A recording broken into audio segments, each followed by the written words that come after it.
है भारत के सबसे स्वच्छ नगर और सांस्कृतिक परंपराओं के अनुरूप इतने समृद्ध नगर में आने पर एक अयोध्यावासी को जैसा आह्लाद होना चाहिए, एक संस्कृति और अध्यात्म से जुड़े व्यक्ति को जैसा आह्लाद होना चाहिए, जैसी प्रशंसा होनी चाहिए, वो सारी प्रशंसा और आह्लाद आज यहाँ पर आके मुझे प्राप्त हुआ है। जो सांस्कृतिक पुनर्जागरण का कार्य इंदौर के धरती से समय समय पर होता रहा है, वह पूरी संस्कृति के लिए और सनातन धर्म के लिए बड़े उल्लेखनीय है और उसको कोई तुलनात्मक बात नहीं है। सबकी अपनी अपनी भूमिकाएं हैं।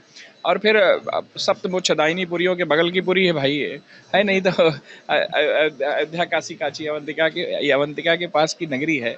तो एक समृद्ध विरासत और संस्कृति की एक जाज्वल्यमान परंपरा यहाँ पर सदैव से विराजमान रही है और उससे हमारा सनातन धर्म नहीं, पूरी मानवता ही प्रकाशित होती रही है, आलोकित होती रही है। तो अयोध्या से आने पर संस्कृति के इस प्रखर स्तंभ को देखने के बाद, इस प्रकाश स्तंभ को देखने के बाद निसंदेह बहुत प्रसन्नता होती है। राम जी सब चुनौती का वही पूर्ण कराते हैं। राम जी देखिए, आज आप अयोध्या जाइए, आपको स्वच्छता, मैं तो ये नहीं कह सकता कि मैं स्वच्छ सर्वेक्षण में नंबर 1 हूँ, लेकिन हमारे यहाँ प्रधानमंत्री जी 30 दिसंबर 2023 को आए और उन्होंने मंच से कहा कि अयोध्या वासियों के सामने यह चैलेंज है कि अयोध्या को भारत का सबसे स्वच्छ नगर बनाना है।